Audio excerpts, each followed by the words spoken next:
આ કુંભ મેળામાંથી અમારા મામા અત્યારે યાત્રા કરીને આવી ગયા છે. સ્નાન કરીને આવ્યો. બધા ઢોલ નગારા સાથે મામાનું જોરદાર સ્વાગત કરવામાં આવ્યું છે. આજો બધી સોસાયટીની 144 વર્ષ પછી આ મોકો મળી છે. આપણે માનવ જન્મ મળેલ છે તો આપણે ભાગ્યશાળી માણસ કહેવાય. જો આપણે ન જઈએ તો આપણો બધું ગયો. હર હર ગંગે, હર હર ગંગે. એક વખત અવશ્ય 144 વર્ષ પછી આવો પ્રસંગ આવ્યો છે તો અચૂક આપણા ભાગ્ય જે જાય છે.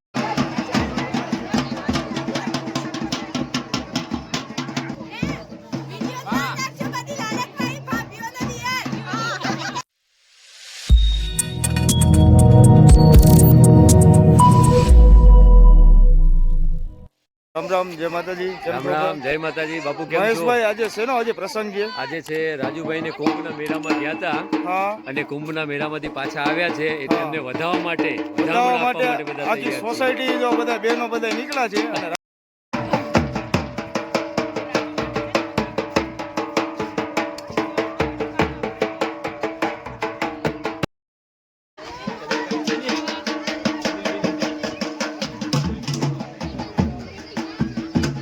આવી ગયા છે અમારા મિત્ર રાજુભાઈ.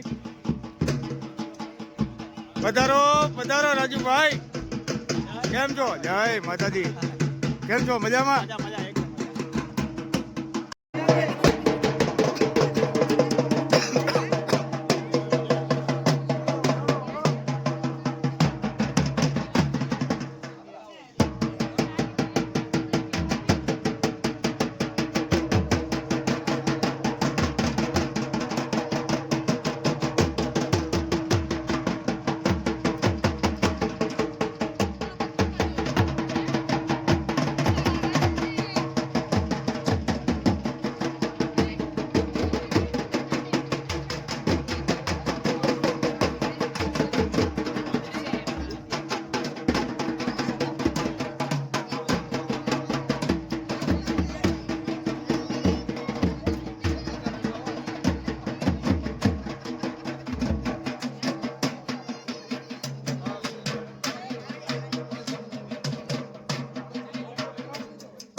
અમે પાવન ભૂમિમાં દર્શન કરીને બહુ જ આનંદ થયો અને તમે અમારું જે સન્માન કર્યું તમારો ખૂબ ખૂબ આભાર. તમે અમારું આટલું બધું માન રાખ્યું એ બદલ ખૂબ ખૂબ આભાર. અને ઉમાં એક વખત અવશ્ય 144 વર્ષ પછી આવો પ્રસંગ આવ્યો છે તો અચૂક આપણા ભાગ્ય જે જાય છે એ ભાગ્યશાળી અને હજી પણ સમય છે 15 થી 20 દિવસનો. તો મારી નમ્ર વિનંતી છે કદાચ ઉમાં તમે જઈ શકો તો અવશ્ય જજો. હર હર ગંગે. મને પેલી તો એમ હતું કે એમાં જઈને શું થશે કેમ થશે ત્યાં વંજાઈ નહીં જાય ગુમ થઈ ગયા શું કે શું કારણ કે આટલા વિડીયોઝ ફરે છે કે કરોડોની માણસો આવે છે કેમ થાય પણ યોગીજીના રાજમાં બહુ એકદમ સારી એવી વ્યવસ્થા છે. એકવાર ત્યાં ગંગાનું સ્નાન કરવું બહુ સારું મજા આવે. એક વખત ગંગા સ્નાન કરવું જરૂરી છે. 144 વર્ષ પછી આ આપણે મોકો મળ્યો છે તો જવાય. હર હર ગંગે. હર હર ગંગે. શું નામ ભાઈ આપનું? કલ્પેશ વેલાણી, કયું ગામ તમારું? માનકુવા. માનકુવા. કેવું લાગ્યું ત્યાં? બહુ સરસ. આપણે એકવાર લાવો, બધાને જરૂર લેવો જોઈએ. ગંગામાં, સરસ્વતીમાં, આપણે જમુનામાં સંગમ નહેર છે, ત્રિવેણી સંગમનો લાભ લેવો જોઈએ. બધા શ્રદ્ધાળુને અપીલ છે. અને મહાકુંભમાં જવા માટે તમે આ બધાને શું કહેવા માંગો છો કે હકીકતમાં જવાય કે ના જવાય? બહુ અત્યારે સરસ વ્યવસ્થા છે, બધાને જવું જ જોઈએ, જરૂરી છે. ને આપણે બધાએ સન્માન કર્યું તે બદલ આપનો આભાર. અને હું તો એમ કહું છું કે આપણા સોસાયટીના ભાઈઓને બહેનોને અપીલ કરું છું કે બહેનોને નહીં, રજા ભાઈઓને આપજો. ભાઈઓને.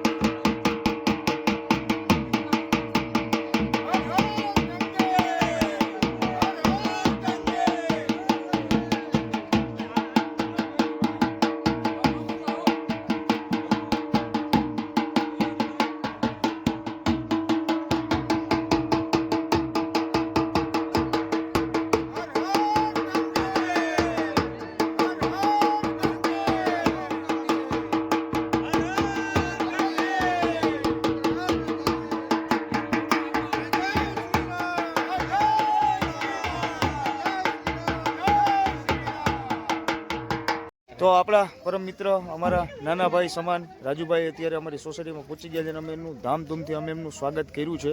થોડુંક રાજુભાઈને આપણે થોડીક સલાહ પણ લેવી, કારણ કે જેથી કરીને પ્રયાગરાજ અત્યારે જવાવાળા પબ્લિક અત્યારે ઘણાના મગજની અંદર એવું પણ હશે કે ત્યાં આટલું બધું ટ્રાફિક છે, સંચાલન હશે, કોઈ વસ્તુ નહીં હોય, પણ ટ્રાફિક એટલું બધું છે એટલે થોડુંક અભાવ તો રહેવાનો જ છે. ચાલો રાજુભાઈની આપણે પૂછી કે રાજુભાઈ ત્યાં કાંઈ પ્રોબ્લેમ કે રહેવા જમવા માટે સેવું શું હતું? અત્યારે બધા એવું પણ કહે છે કે રસ્તા પણ બંધ છે. ચાલો રાજુભાઈને આપણે થોડીક મુલાકાત લઈને પૂછીએ. રાજુભાઈ, 2 શબ્દ ખાલી કુંભ વિશેના ખાલી જણાવશો અમને? કુંભ મેળામાં જવા જેવું છે. ટ્રાફિક છે પણ એટલી પણ સામે સારી એવી વ્યવસ્થા કરેલી છે કે તમને ગાડી માટે પાર્કિંગની વ્યવસ્થા સારી કરેલી છે. તમને અંદર જવા માટે, કારણ કે આજે સમજી લો કેપેસિટી માણસોની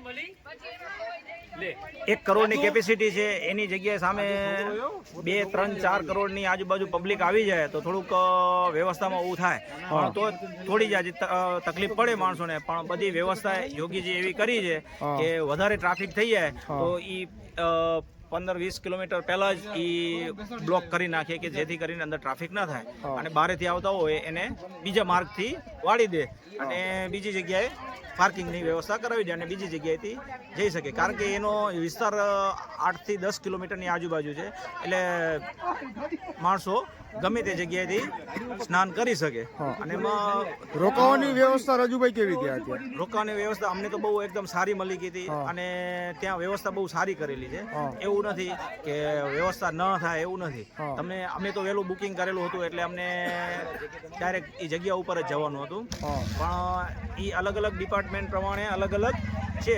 સેક્ટર 1 થી કરીને અમારું સેક્ટર 20માં નંબર હતો એટલે એની અંદર બહુ સારી એવી વ્યવસ્થા હતી. અને જમવાનું ને એનું બધું ત્યાં હતું જ અંદર સેક્ટર વાઇઝ. અને ઘણી બધા બીજી જગ્યાએ પણ ઘણા બધા એવા ચાલુ હતા કે 50,000 માણસોને જમાડતા હોય, કોઈ 20,000 માણસોને જમાડતા હોય, કોઈ 1,00,000 માણસોને જમાડતા હોય અને રસોડા આ તે બધું એકદમ બહુ સારું એમ. અને અંદાજિત રાજુભાઈ પબ્લિક સ્નાન કરવા માટે કેટલી આવી છે? અમે લોકો 27/1/2025 રાત્રે 11:30 થી 12 વાગ્યાની વચ્ચે અમે સ્નાન કર્યું હતું. હા ત્યારે રાત્રે પણ ટ્રાફિક હતી, પણ રાત્રે એક બેનિફિટ એ હતો કે થોડીક પબ્લિક ઓછી હતી, તો અમને એકદમ સારી રીતે અને વ્યવસ્થિત રીતે સ્નાનનો મોકો મળી ગયો. મોકો મળ્યો એકદમ. અચ્છા. દિવસના અમે પછી રાત્રે સ્નાન કરીને સૂઈ ગયા હતા. બીજા દિવસે દિવસના સ્નાન કરવા માટે અમે ગયા ઘાટ ઉપર જોવા માટે કે કેટલું પબ્લિક છે. તો દિવસના બહુ ટ્રાફિક હતી, એટલે ત્યારે થોડુંક અસગવડતા એવું જણાય. બાકી તમે રાત્રે 11 થી 12 વાગે 1 વાગ્યાની આજુબાજુ એકદમ બહુ સારી રીતે તમે સ્નાન કરી શકો, તમને આરામથી તમે ગંગા મૈયાના દર્શન કરી શકો એકદમ. રાજુભાઈ, તમને ખુશી કેવી લાગી? મને તો બહુ જ મજા આવી કે 144 વર્ષ પછી જો આ સંગમ થતો હોય હા. અને આપણે, હું તો મારી જાતને ભાગ્યશાળી સમજુ છું ભાગ્યશાળી 100%. કે આપણે આ 144 વર્ષ પછીનો આપણે આ માહોલનો આપણે લાભ મળ્યો. અમે પણ ભાગ્યશાળી કહેવાય કે અમારી સરસ સોસાયટીમાંથી એક તમે અત્યારે ગયા છો, આવી ગયા પાછા રિટર્ન, અને આપણા મામા ગયા છે, હા. અને હવે વારો છે મારો ને મહેશભાઈ, અને જોઈએ હવે રાજુભાઈ શું થાય હવે. એક વખત જીવનમાં આ કુંભ મેળા, મહાકુંભ મેળાનો તમને લાભ લેવા જેવો છે, લાભ લેવા જેવો છે. અને બહુ મજા આવે. ભલે આપણે એમ થાય કે આટલી પબ્લિક હશે આ તે શું, પણ એટલો વિસ્તાર છે ને એટલે તમને આરામથી તમને ગંગા તટ ઉપર સ્નાન કરવા માટે, કારણ કે બધી પબ્લિક ભેગી થતી હોય એટલે થોડુંક તકલીફ થાય. બાકી આમ તમને તકલીફ ના કહેવાય આપણા ગુજરાતી માટે. તકલીફ આપણા ગુજરાતી માટે તકલીફ ના કહેવાય ને. હા, એ ગુજરાતી ગમે કરી લે, ગમે ત્યાં રસ્તો કાઢી લે.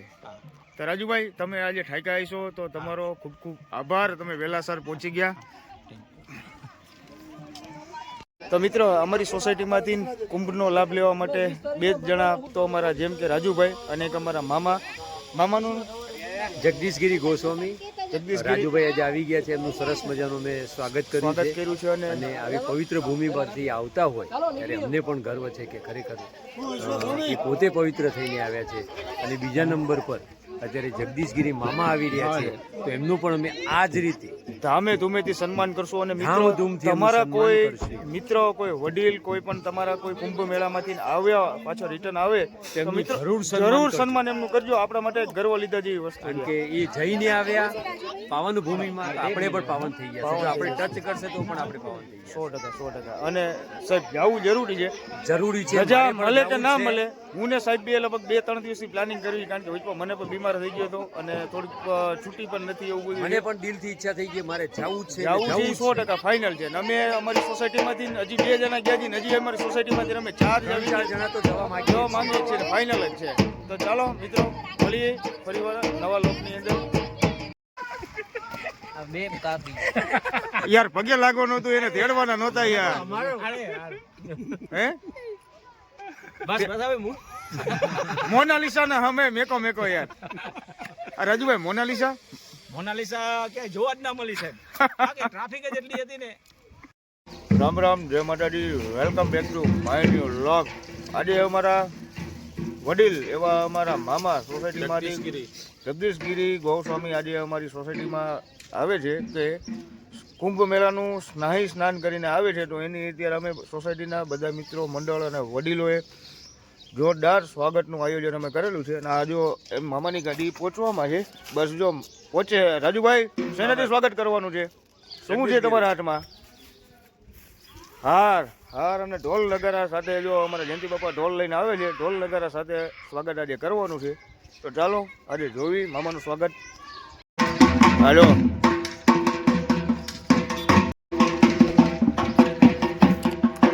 આ કુંભ મેળામાંથી અમારા મામા અત્યારે યાત્રા કરીને આવી ગયા છે. સ્નાન કરીને આજો.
તમે ક્યારે જવાના?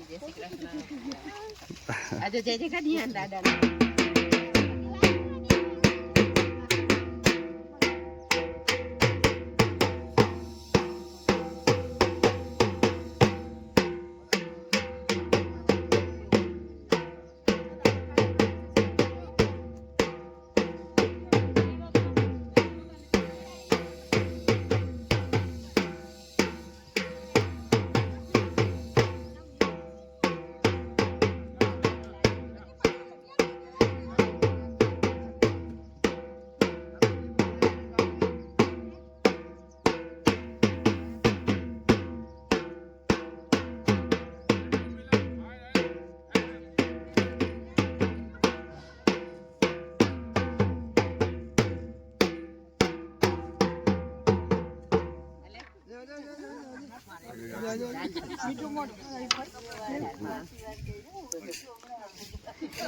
અમારા મામા અત્યારે જો સોસાયટીમાં અત્યારે આવી ગયા છે, આપણા ખાસ મિત્ર વડીલ સોસાયટીના અને મોભી માણસ. વડીલ કરતા અમારા ગ્રુપના મિત્ર છે. આ જો બધા ઢોલ નગારા સાથે મામાનું જોરદાર સ્વાગત કરવામાં આવ્યું છે. આ જો બધી સોસાયટીની અમારી માતાઓ અને બહેનો. કુંભના દર્શન જરૂર કરવા જોઈએ, જરૂર જરૂર જરૂર ને જરૂર, અતિ જરૂર. એનું કારણ છે 144 વર્ષ પછી આ મોકો મળી છે. વર્ષના મહાકુંભમાં આપણે માનવ જન્મ મળેલ છે, તો આપણે ભાગ્યશાળીમાં ભાગ્યશાળી માણસ કહેવાય. જો આપણે ન જઈએ તો આપણો બધું જો પૂરું, જીવન પવિત્ર નથી આપણું. અને જે અફવાઓ ખોટી અફવાઓ ફેલાવે છે, આમ થાય તેમ થાય, બધી ખોટી છે. અમને કોઈ જાતની તકલીફ નથી પડી, ક્યાં પણ કાંઈ તકલીફ નથી પડી. બધી ટોટલ વ્યવસ્થા યોગીજીએ કરી છે. બહુ સારામાં સારી વ્યવસ્થા કરી છે. પોલીસ સાફ સફાઈ વ્યવસ્થા બધી, બસની બાઇકની ટોટલ વ્યવસ્થા કરી છે. પણ આટલી બધી પબ્લિક હોતા થોડુંક તો કાંઈ થાય જ. અને ઈ પણ મામા આપણી પ્રજાની ભૂલ કહેવાય ને, આપણી ભૂલ છે. આપણી પ્રજાની ભૂલથી જ થાય. પ્રશાસનનું કઈ નથી આમાં તકલીફ. મામા બીજું કઈ કુંભ વિશે કઈ તમે કઈ કહેવા માંગો છો બધા મિત્રો ને વડીલોને? એક વખત જરૂર જાજો બધા. ભલે મામા. હર હર ટંકે.